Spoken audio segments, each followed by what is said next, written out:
মুসলমান ভাইরা রে আমার, কোরআন থেকে আলোচনা করব। আল্লাহ প্রদত্ত আল্লাহ নবীকে যত জিম্মাদারি দেওয়া হয়েছিল তার এক নম্বর জিম্মাদারি হলো, হাবিব আপনি আমার কালামকে মানুষের মাঝে পড়ে পড়ে শোনাবেন। আল্লাহ নবী খানায় কাবার পার্শ্বে বসিয়া আল্লাহর কালাম থেকে সুন্দরভাবে তেলাওয়াত করত। আপনারা সিরাতের কিতাব পড়ে দেখবেন, আল্লাহ নবী যখন তেলাওয়াত করত, ওই যে খানায় কাবা যারা তওয়াফ করার জন্য আসতো, চারপাশে আল্লাহ নবীর সামনে বসে যেত আর আল্লাহ নবীর জবান থেকে কোরআন তেলাওয়াত শুনত। যারা মুসলমান তারা তো শুনতই, যারা বিধর্মী তারাও শুনতো। জোরে কোন সুবহানাল্লাহ। ভাইরা, আপনাদের এলাকা হিন্দু নাই হয়তোবা, আমাদের এলাকাতে হিন্দু আছে। এই বাড়িতে মাহফিল দিলে এই হিন্দুরা এসে আল্লাহ পাকের কালাম থেকে আলোচনা শোনে, ওদের ভিতরে ইস্তেহা জেগে যায়। শোনে যারা তওয়াফ করতে আসতো, আপনারা জেনে দেখেন, পড়ে দেখেন, মুসলমানরাও তওয়াফ করতে আসতো। যারা আহলে কিতাব ছিল তারাও খানায় কাবা তওয়াফ করার জন্য আসতো। আল্লাহ নবী যখন ওই খানায় কাবার পাশে বসে আল্লাহর কালামুল্লাহ শরীফ তেলাওয়াত করতেন, ওই কাফেররাও আল্লাহ নবী তেলাওয়াত শুনতো। চারদিক একদম চাঁদের মতন আল্লাহ নবী ঘিরে ধরে তারা তেলাওয়াত শুনতো। ও ভাই, খেয়াল করে শুনেন, কোরআন যদি তেলাওয়াত করা হয়, যারা মুসলমান আল্লাহ পাক তাদের ঈমান বাড়ায়া দেয়, আর যারা বিধর্মী আল্লাহ রব্বুল আলামিন তাদের ভিতরে ঈমান আনার মতন যোগ্যতা সৃষ্টি করে দেয়। জোরে কোন সুবহানাল্লাহ। এই জিনিসটা আমি আপনাদের মাঝে প্রমাণ করব। আবু জেহেল আবু লাহাবরে ডাকলেন, ডাকার পর ভাইরা দিক খেয়াল করেন, ডাকার পর বলতেছে, দেখো মুহাম্মাদের তেলাওয়াত যদি মানুষ এইভাবে শোনে, এই মুহাম্মদ যা পড়ে এর ভিতরে একটা প্রভাব আছে, এই প্রভাবে সকলেই মুসলমান হয়ে যাবে। এক কাজ করো, তাড়াতাড়ি 144 দ্বারা চালু করে দাও, বলে দাও মুহাম্মদ আর ওপেন ভাবে খানায় কাবার সেহেনে বসে আল্লাহর কালাম তেলাওয়াত করতে পারবে না। জোরে কর নাউজুবিল্লাহ। ভাইরা আওয়াজ দা বলবেন, খানায় কাবা এটা কার ঘর? সকলেই বলেন কার ঘর? আল্লাহর ঘর। এটা কার কিতাব?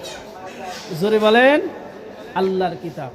আমাদের নবী কার পক্ষ থেকে প্রেরিত নবী? জোরে বলেন, আল্লাহর ঘরের সেহেনে আল্লাহর কিতাব আল্লাহর নবী তেলাওয়াত করবে, আর এই বিধর্মী কাফের বলতেছে এটা করতে দেওয়া হবে না। এখনো দেখবেন অনেক সেহেনের ভিতরে অনেক জায়গায় এই আল্লাহ পাকের কালামুল্লাহ শরীফের আলোচনাকে বন্ধ করার জন্য কিছু আবু জেহেলের দোসররা ওত পেতে বসে থাকে, তাই না ভাইরা? আছে, কিন্তু দেখবেন আল্লাহ নবীকে নিষেধ করে দিলেন যে আপনি আর খানায় কাবার সেহেনে বসে আঙ্গিনায় বসে আর আল্লাহর কালাম তেলাওয়াত করতে পারবেন না। মুসলমান ভাইরা রে আমার, আল্লাহর নবীর দিলটা ভেঙে গেল। আহারে, আল্লাহর ঘরের আঙ্গিনায় আল্লাহর কিতাব আমি আল্লাহ রাসূল তেলাওয়াত করব, কাফের বেদিন আমাকে তেলাওয়াত করতে দিবে না। আল্লাহ নবীর মনটা ভেঙে গেল। আল্লাহ রব্বুল আলামিনের কাছে আরজ করলেন, আল্লাহ আমি কি করতে পারি?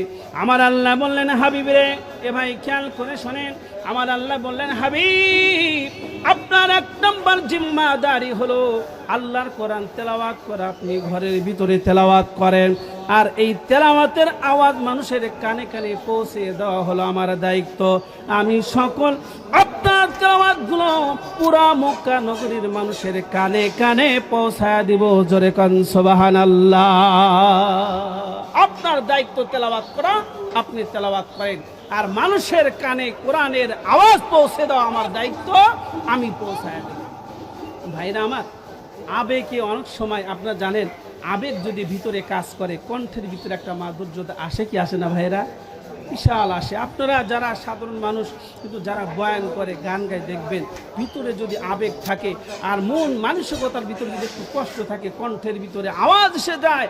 আল্লাহর নবীর ভিতরে কষ্ট, হারে আমি আল্লাহর রাসূল আল্লাহর কিতাব আল্লাহ পাকের খানায় কাবার আঙ্গিনায় পড়ব, কাফেররা পড়তে দিচ্ছে না। বুক ভরা ব্যথা নিয়ে অর্ধ রজনীতে যখন তাহাজ্জুদের সময় এসে যায়, আল্লাহর নবী তাহাজ্জুদের নামাজে দাঁড়ায়া আবেগ ভরা কণ্ঠে আল্লাহ পাকের কালামুল্লাহ শরীফের তেলাওয়াত করে, জোরে কোন সুবহানাল্লাহ।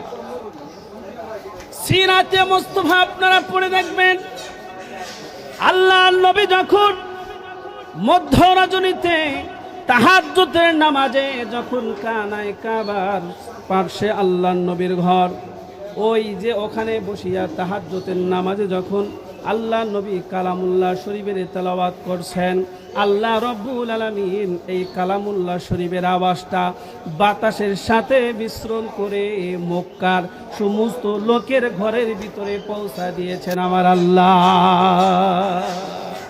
এই ক্ষমতা আল্লাহর আছে কি নাই? জোরে বলেন ভাইরা, আছে কি নাই? কিতাব খুলে দেখবেন, শেষ রাত্রিতে ওই মক্কার খানায় কাবার কাছে ওরা আল্লাহ নবীর তেলাওয়াত শুনতে পারে না, কিন্তু মক্কার এমন একটা ঘর নাই যেই ঘরে শেষ রাত্রিতে টিপ টিপ করে আলো জ্বলতো না। সকলেই জানালা খুলে দিয়ে আল্লাহ রাসূলের কণ্ঠের তেলাওয়াত শুনতো, জোরে কোন সুবহানাল্লাহ। আল্লাহ পাক হেদায়েত দিবেন। আল্লাহ নবী তেলাওয়াত করেন ভাইরা, আল্লাহ নবীর তেলাওয়াত শোনার জন্য ওই মক্কার কাফের বেদিনরা নিজের ঘরের জানালা খুলে রাখতো। আল্লাহ রব্বুল আলামিন ওই জানালা দিয়ে আল্লাহ নবীর তেলাওয়াত পৌঁছায় দিতেন। ভাইরা খেয়াল করে শোনেন, ভাইরা আমার, আপনাদের জানা ইতিহাস, কিন্তু তিনজন লোক ছিল যাদের দিলের ভিতরে আল্লাহ পাক কালামুল্লাহ শরীফের মধু বেশি করে ঢেলে দিয়েছিল। তিনজন লোক কেমন ছিল? যাদের কানের ভিতরে এই আওয়াজটা বেশি বাজতো, অন্তরে বেশি ভালো লাগতো। এক নাম্বার আবু জেহেল, দুই নাম্বার আবু লাহাব, তিন নাম্বার আখরাজ ইবনে সুরাইহ।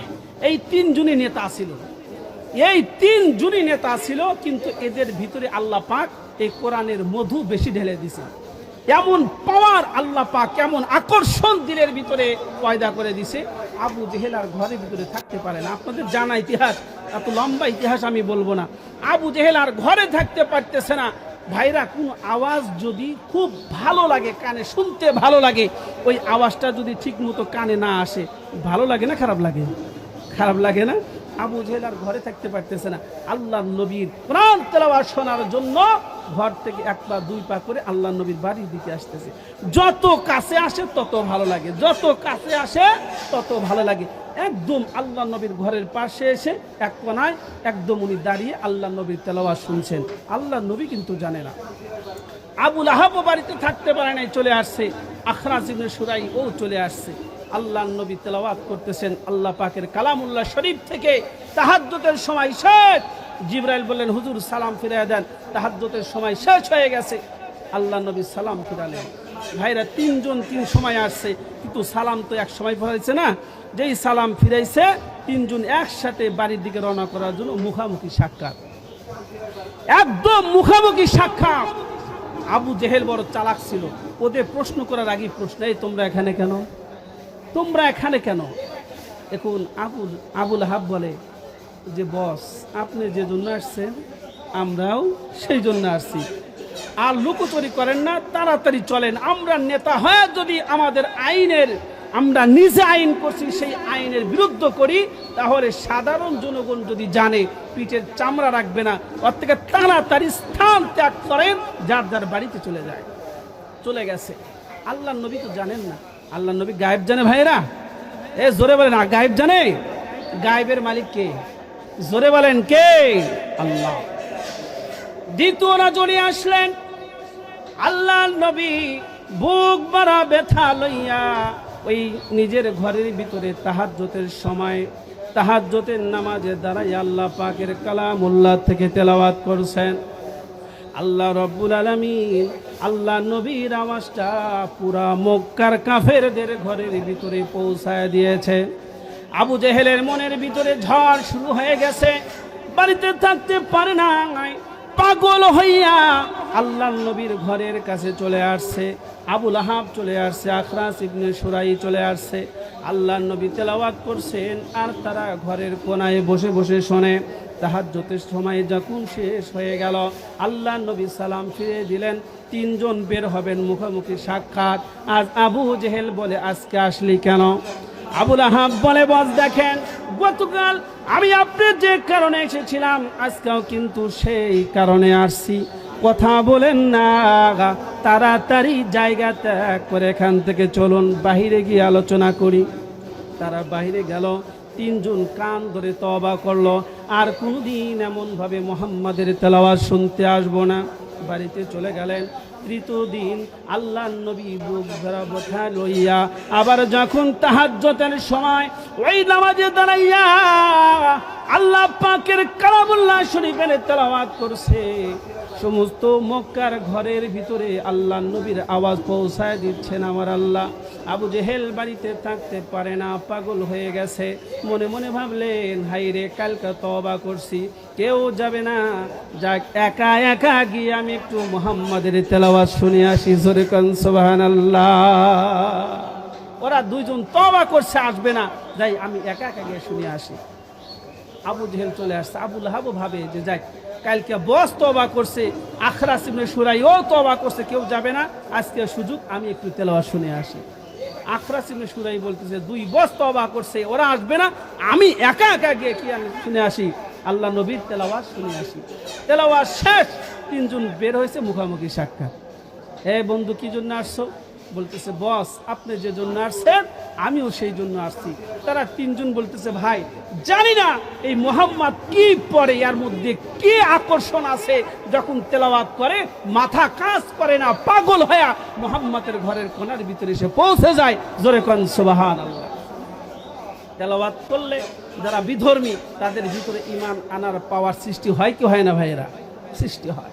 এই তিনজন বাহিরে গেছে, একটু বাহিরে যা বলতেছে, দেখো আমরা নেতা, আমরা নিয়ম করলাম যে মুহাম্মদ আর খানায় কাবার সেরে বসে আর তেলাওয়াত করতে পারবে না, সেও তেলাওয়াতও করে না, ঘরের ভিতরে তেলাওয়াত করে, কোনো মানুষ তার তেলাওয়াত শোনার জন্য তার ঘরের আঙ্গিনায় আসে না। আমরা তিনজন প্রতিদিনে আসি, নেতা হয়ে যদি নিয়ম অমান্য করি তাহলে তো বিপদ। এক কাজ করো, এর একটা সমাধান আনার দরকার। কি সমাধান? তখন ওই মক্কার ভিতরে সব চাইতে জ্ঞানী ব্যক্তি ছিল ওলীদ ইবনে মুগীরা, তার কাছে গিয়ে সব বিস্তারিত করে বলছে। ওলীদ ইবনে মুগীরা বলতেছে, ঠিক আছে, এক কাজ করো, একটা মাহফিলের আয়োজন করো, সেখানে আমি গিয়ে এই বিষয়ের আমি একটা সমাধান দেব। একটা মাহফিলের আয়োজন করা হলো। ওলীদ ইবনে মুগীরা একদম সভাপতির আসনে বসে গেলেন। সব মানুষ সামনে বসে আছে, মক্কার সমস্ত লোকেরা এসে যখন সামনে বসে গেছে, ওলীদ ইবনে মুগীরা দাঁড়ায় বলতেছে, দেখো আজকে এই মাজলিসে আলোচনা হবে দুইটা বিষয় নিয়ে। কয়টা বিষয় নিয়ে ভাইয়েরা? আওয়াজ দিয়ে বলেন, কয়টা? দুইটা বিষয় নিয়ে। এক নাম্বার হলো মুহাম্মদ, আর দুই নাম্বার হলো মুহাম্মদ যা পড়ে এই কোরআনের। এই দুই বিষয়ে তোমাদের যার যা জানা আছে উন্মুক্ত বলতে পারো। এক লোক দ্বারা বলতেছে, হুজুর মুহাম্মদ যা পড়ে এই পড়া শুনে আমার মনে হয় যে মুহাম্মদ বড় একটা কবি, আর মুহাম্মদ যা পড়ে এটা একটা কবিতা, কারণ ছন্দ মিল আছে। ওলীদ ইবনে মুগীরা বলতেছে, ব্যাকল বসে যা, এই মক্কা নয় পুরা আরব উপমহাদেশের ভিতরে আমার চাইতে বড় কবি আর কেউ হইতে পারে না, কেউ নাই। যদি মুহাম্মাদের পড়াটা যদি কবিতা হতো আর মুহাম্মদ যদি কবি হতো, কেউ না ধরতে পারলে আমি ধরতে পারতাম। সুতরাং মুহাম্মদ কবিও না, মুহাম্মাদের পড়া কবিতাও না, তুমি বসে যাও। আর একজন দ্বারা বলতেছে, হুজুর অনুমতি দিলে আমি বলতে পারি। বলে বলো। বলে মুহাম্মদ যা পড়ে আমার মনে হয় এটা একটা জাদুর বাণী, আর মুহাম্মদ জাদুকার। জোরে কর নাউজুবিল্লাহ। এ ভাই সকলেই বলেন নাউজুবিল্লাহ। এই কথাটা ওলীদ ইবনে মুগীরার একটু ভালো লাগছে। বলছে, তুমি তো জাদুর বাণী বললে, কারণ কি? হুজুর একদম জাদুর মতন প্রভাব করে মুহাম্মাদের কালাম। মুহাম্মাদের কথা জাদু যেমন আকর্ষণ করে, মানুষের উপর প্রভাব করে, মুহাম্মাদের কথাও তেমন প্রভাব করে। কেমনে বুঝলা? হুজুর আমার একটা ভাগ্না পার্শ্ববর্তী এলাকার গোত্র প্রধান আমার বাড়িতে বেড়াতে আসছে।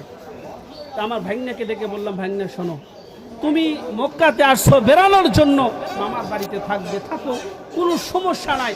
তবে এক কাজ করো, এই মক্কার যে খানায় কাবা আছে তার পার্শ্বে একটা লোক বসে থেকে কি যেন পড়ে, এই পড়া যারা শোনে তারাই বাপের সম্পর্ক ছিন্ন করে, ভাইয়ের সম্পর্ক ছিন্ন করে, আত্মীয়তার সব সম্পর্ক ছিন্ন করে তার জন্য পাগল হয়ে যায়। খবরদার তুমি যেন তার বাণী শোনো না, এটা যেন শোনো না।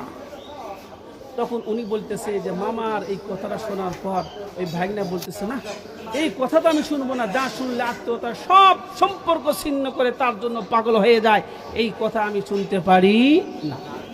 ভাই আমি খানায় কাবা তফ করার জন্য গেলাম। তফ করার পরে দেখলাম আসলে খানায় কাবার গোড়ায় বসে আল্লাহর নবী খানায় কাবার গোড়ায় বসে আল্লাহর কালামুল্লাহ শরীফ তেলাওয়াত করছেন। আমি কানের ভিতরে তুলা দিয়ে সিপি দিয়ে রাখলাম যেন তার কথাটা আমার কানের মধ্যে না আসে। ভাইরা একটা জবান বন্ধ রাখবেন না, হেদায়েতের মালিককে আল্লাহ পাক। আল্লাহ যদি কাউকে হেদায়েত দেয়, কেউ এই হেদায়েত বন্ধ করতে পারবে? আর আল্লাহ যদি না দিতে চায়, জোর করে কেউ নিতে পারবে না। এর প্রমাণ হলো আল্লাহ নবীর চাচা। ভাইরা আমার, আল্লাহ নবী হিজরত করে যখন মদিনায় আসলেন, সবে মাত্র কয়েকদিন হলো এসেছেন। আল্লাহ নবী আসার পরে পিতা মাতার হক নিয়ে আল্লাহ নবী বয়ান করতেছেন। পিতার এমন হক, মাতার এমন হক, বাপ মাকে সম্মান করবা, শ্রদ্ধা করবা, বয়ান করতেছেন। একজন আনসারি সাহাবী আল্লাহ নবীকে উঠে বলতেছে, হুজুর একটা প্রশ্ন করতে চাই। বলে, বলো, আপনি কি আপনার পিতার ভালোবাসা পেয়েছেন? এই প্রশ্নটা করেছেন। আল্লাহ নবীকে যখন প্রশ্ন করছে, আল্লাহ নবী মাথাটা নিচু করে দিয়ে ঝরঝর করে কাঁদতেছিলেন। কিতাবের মধ্যে আছে আল্লাহ নবীর পানিগুলো উনার কোলের ভিতরে টপ টপ করে পড়ছে। সমস্ত সাহাবীরা ওই প্রশ্নকারী সাহাবীকে গালি দিচ্ছে, হারে তুমি আল্লাহ নবীকে এমন প্রশ্ন করলে যেই প্রশ্ন শোনার কারণে আল্লাহ নবী অঝরে কাঁদছে, তুমি কেন এমন প্রশ্ন করলা? একদম নীরব নিস্তব্ধ পরিবেশ, আল্লাহ নবী অঝরে কাঁদতেছিলেন। এমন সময় নীরবতা ভেঙে আল্লাহ নবী মাথা উঠালেন, সাহাবীদের দিকে মুখ করে বললেন, সাহাবীরা রে, আমি আমার পিতার ভালোবাসা কোনোদিন পাই নাই। আমার পিতার চেহারা পর্যন্ত আমি দেখতে পারি নাই। আমার মার চেহারা আমি দেখেছি, কিন্তু মার খেদমত আমি করতে পারি নাই। মার ভালোবাসা অতটুকু পাই নাই। তবে ও সাহাবীরা, শোনো শোনো, আমার পিতার ভালোবাসা স্নেহ যদি আমি নাও পেয়ে থাকি, তবে আল্লাহ রব্বুল আলামিন একটা চাচা আমাকে দান করেছিল। ওই বাবার সকল ভালোবাসা আমার চাচা আমাকে দিয়েছে। জোরে কোন সুবহানাল্লাহ। আমি বাবার ভালোবাসা আমার চাচার ভালোবাসার মধ্যে পেয়েছি। আল্লাহ নবী বলতেছেন, সাহাবীরা, আমার চাচা আমাকে কতটুকু ভালোবেসেছে তোমরা জানো? আমার চাচা একদিন ব্যবসা থেকে ফেরত আসলেন, আবার ব্যবসাতে যাবেন, সব কিছু গোছাচ্ছে। আমার চাচা একা রোজগার করতো, বড় পরিবার চালাতে কষ্ট হয়। আমার চাচাকে বললাম, চাচা আপনার ব্যবসা বাণিজ্য একা করেন, আমি আপনার সাথে গিয়ে ব্যবসা করব। চাচা আমাকে ধুমুক দিয়ে বসা ফেলে বললেন, মুহাম্মদ, ব্যবসাতে গেলে আরামদায়ক হয় না, আরাম পাওয়া যায় না, কষ্ট হয়, না খেয়ে থাকতে হয়, অনেক কষ্ট আছে। আমি তোমাকে কষ্ট দিতে চাই না, তোমাকে বলি ব্যবসা করার জন্য যেতে হবে না, যাও। ধুমুক দিয়ে সরাই দিয়েছে। আল্লাহ নবী বলেন, আমি ছোট ছিলাম। আল্লাহ নবী বলেন যে চাচার ধুমুক খেয়ে আমি সারাদিন বাইরে বাইরে ঘুরেছি।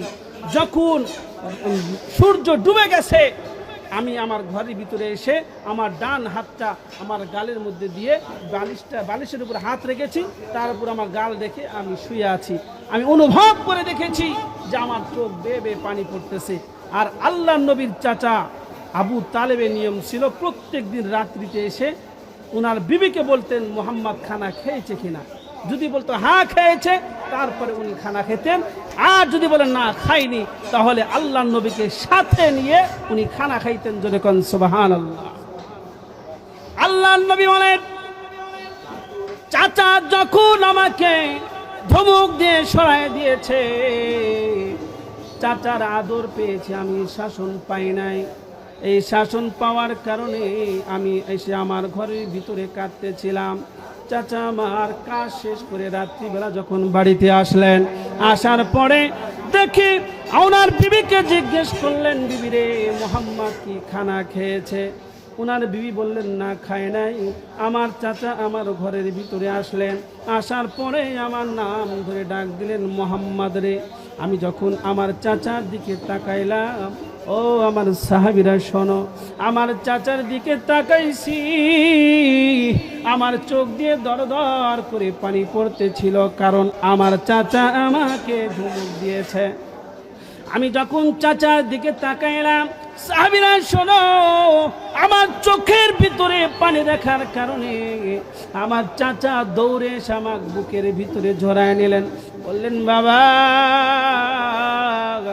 আমার ভাইয়ের রেখে যা মানুষ, তুই এমন করে কাঁদিস কেন? কে তোকে মেরেছে? কেউ মেরেছে কিনা বল। না চাচা, আমাকে কেউ মারে নাই। বলে, তুমি আঘাত পেয়েছো? বলে, না, আঘাত পাই নাই। তাহলে তুমি এমন করে কাঁদছো কেন? তুমি কি অসুস্থ? না চাচা, আমি অসুস্থ না। তাহলে কাঁদো কেন? আল্লাহর নবী বলেন, সাহাবীরা রে, আমি কথা বলতে পারছিলাম না। আমার চাচা বুকের মধ্যে ঝরায় নিলেন, বলেন, বাবরে, কি কারণে তুই এমন ভাবে কাঁদোস? এবার আল্লাহর নবী বলেন, চাচা, আমি দেখি আপনি একা একা ব্যবসা করেন, অনেক কষ্ট হয়। আপনার কষ্টটা লাঘব করার জন্য আমি চাইছিলাম আপনার সাথে যাব।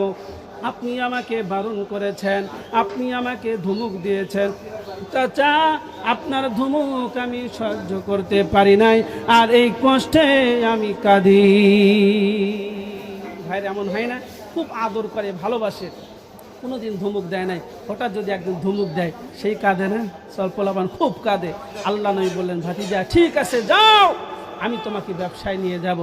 এ সাহাবীরা শোনো, আমার চাচা এমন ভালোবাসা আমাকে দিয়েছে, আমি দেখেছি মক্কার ভিতরে অনেকের একদম জন্মদাতা পিতাও তার সন্তানকে তত ভালোবাসতো না।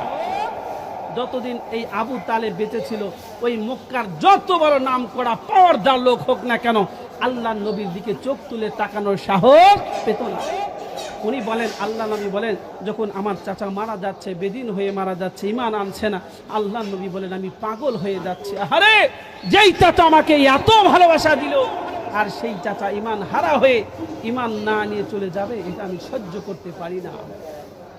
আল্লাহ নবী চাচার কাছে গেলেন, কানে কানে বলছিলেন, চাচা গো, আমাকে নবী মানতে হবে না, শুধু এতটুকু করেন, লা ইলাহা ইল্লাল্লাহু, এতটুকু শুধুমাত্র একবার আপনি পড়বেন, আমি নবী সুপারিশ করে আপনাকে আল্লাহর জান্নাতে পৌঁছায় দেব।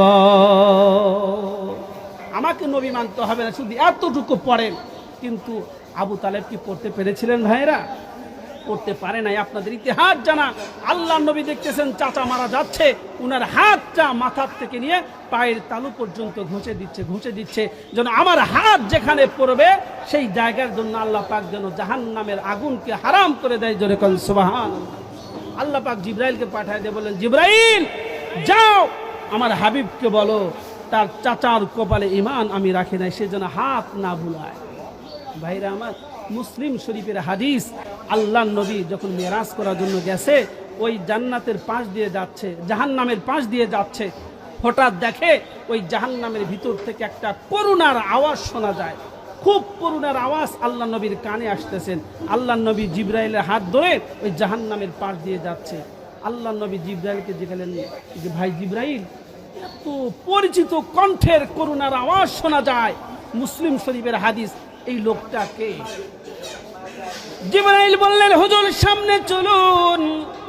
আল্লাহ নবীকে সাথে লইয়া যখন জাহান্নামের গেটের মধ্যে আসে, আল্লাহ নবী তাকা দেখে এমন ভাবে করুণা করে যে কাছে উনি আর কেউ নয়, আপনার আদরের চাচা। আল্লাহ নবী বলেন যে জাহান্নামের আগুনের দুইটা খরম আমার চাচাকে পরে দেওয়া হয়েছে, আর ওই খরমের গরমে, জুতার গরমে আমার চাচার মগজগুলো ভাতের মারের মতন টকবক টকবক করতেছে। এই শাস্তি সর্বনিম্ন জাহান্নামের শাস্তি। ভাইরা, হেদায়েতের মালিক কে? সকলেই বলেন কে? আল্লাহ নবী চেষ্টা করেছে, হেদায়েত দিতে পারে নাই। হেদায়েত কার হাতে? আল্লাহর হাতে, নবীর হাতে নাই।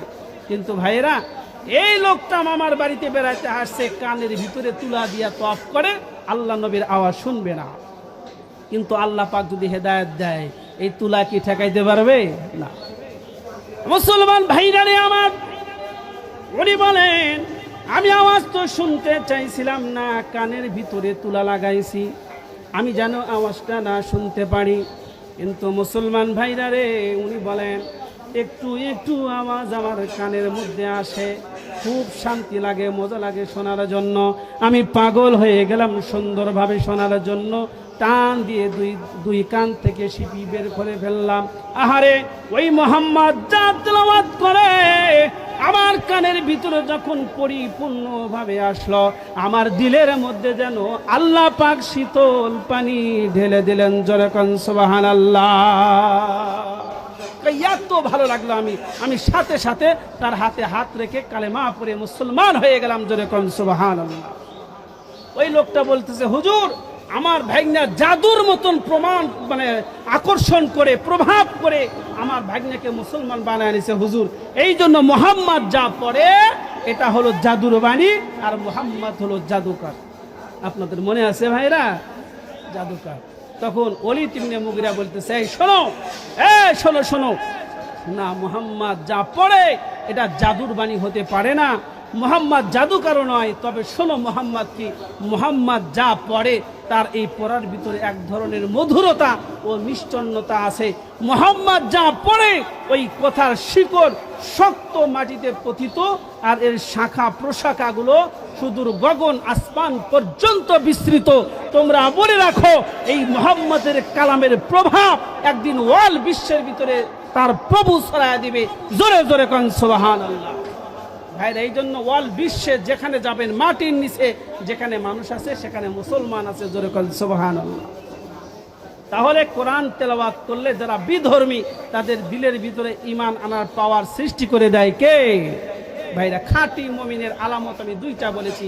এক নাম্বার হলো যখন খাঁটি মুমিনের সামনে আল্লাহর আলোচনা করা হবে তাহলে দিল থরথর করে কেঁপে উঠবে, অথবা তাদের লোম দাঁড়িয়ে যাবে, অথবা শুনতে মজা লাগবে, এক নাম্বার। আর দুই নাম্বার হলো যে যখন তাদের সামনে আল্লাহর কোরআন তেলাওয়াত করা হবে তাদের ঈমান বাড়ায় দিবে কে? যখন কে বাড়িয়ে দিবে? দুইটা গেল। তিন নাম্বার, আল্লাহ পাক বলেন ওয়ালা রাব্বিহিম ইয়াতাওয়াক্কালুন। যারা খাঁটি মুমিন তারা সর্বে কাজে আল্লাহর উপর ভরসা করবে। কার উপর ভরসা করবে ভাইরা? জোরে বলেন, কার উপর? একজনের গায়ে শক্তি আছে, এই শক্তি দিয়া কি শক্তি ব্যয় করে যদি আল্লাহ তাওফিক না দেয়, বাজারে হেঁটে যেতে পারবে? যেতে পারবে ভাইরা? সর্ব কাজে সব কাজে ভরসা করবে কার উপর? জোরে বলেন, আল্লাহর উপর। এটা খাঁটি মুমিনের তিন নম্বর আলামত। চার নম্বর আলামত হলো আল্লাযীনা ইউকিমুনাস সালাতা। খাঁটি মুমিন নামাজ কায়েম করবে, কখনোই নামাজ ছাড়তে পারে না। যে নামাজ ছেড়ে দেয় সে কখনো খাঁটি মুমিন হতে পারে না। যত বড় বুজুর্গ হোক, যদি নামাজ না পড়ে ওর বুজুর্গি শেষ। যত বড় আলেম হোক, যদি নামাজ না পড়ে তার সেই আলেমের কোনো দাম নাই। তাহলে খাঁটি মুমিনের জন্য চার নম্বর আলামত কি ভাইরা? 5 ওয়াক্ত নামাজ।